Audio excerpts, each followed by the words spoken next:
It is a good day, isn't it? It is a good day. We're on the brink of a major moment in history.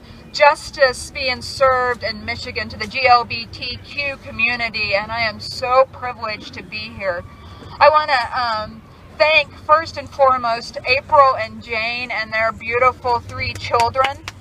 I don't know where they are, but thank you for being so brave, being so bold, being so visible in this fight. I am married to a nurse. My husband is a nurse, and I know what nurses' schedules are like, and I only have 1 child, and so I can't imagine or even understand the amount of sacrifice that it has taken and their family to help us come to this place. I also want to thank Dana and Carol, the attorneys and their colleagues, for their good work and for organizing this and for spending hours and hours for months and months and months making this moment possible too, legally. So thank you to Carol and to Dana.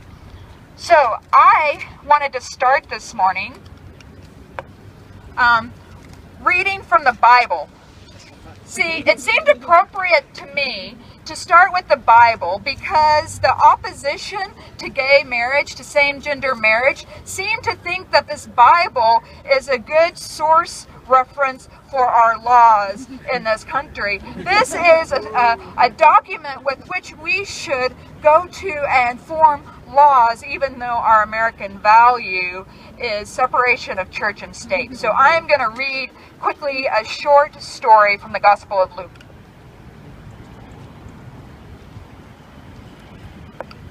Gospel of Luke, chapter 5.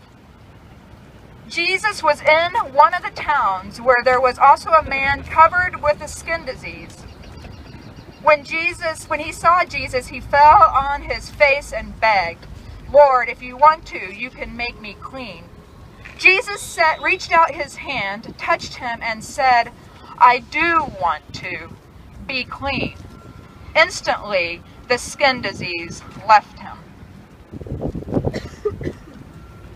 To our 21st century ears and to our 21st century sensibilities, we hear this text and we think it's a text of healing, of restoration, of curing a disease that was caused by a bacteria or a virus of some kind and people didn't know.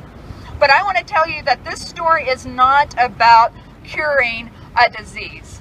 This story is about Jesus embodying God's deep and compassionate love for all of God's children. This is not a story telling us in the 21st century to come and to ask mercy from God and to be cleansed of who we are. This is a story where Jesus sees somebody's humanity and reaches out and touches.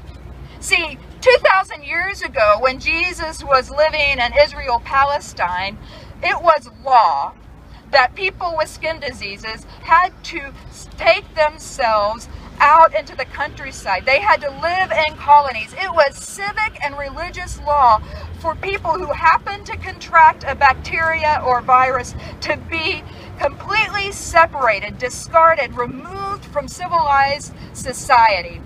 It was law that when somebody who had a skin disease came and happened to see somebody who wasn't infected, that they had to raise their hands and say, "Unclean, unclean, unclean." It was also against religious and civil law for somebody not infected with a skin disease to reach out and to touch them. See, Jesus broke the law. Jesus broke the law because he did not see this man through the eyes of the law and reinforced by the rich and the powerful and the religious elite.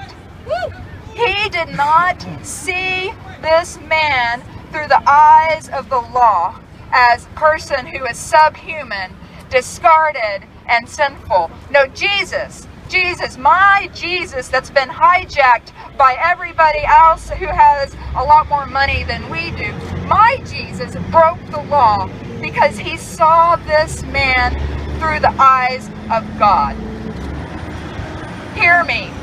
Hear me say that Jesus and God love, period.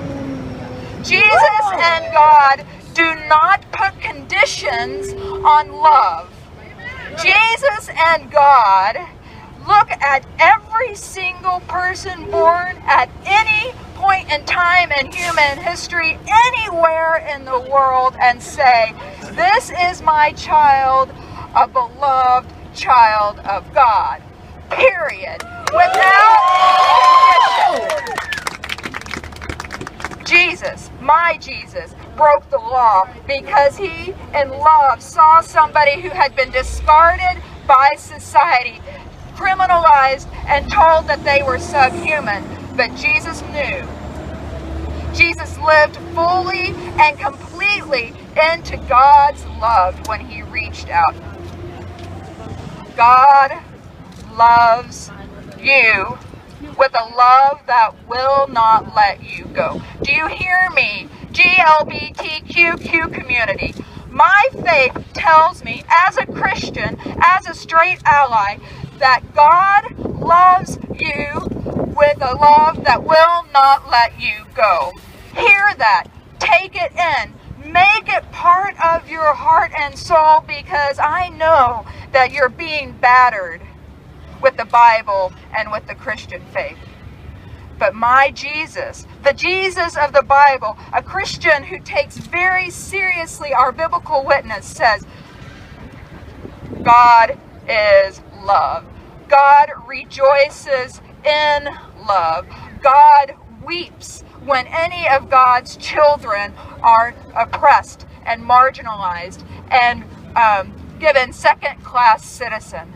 God is weeping, and God will rejoice when we do indeed see marriage equality in Michigan, and not just in Michigan, but in every state in the continental United States.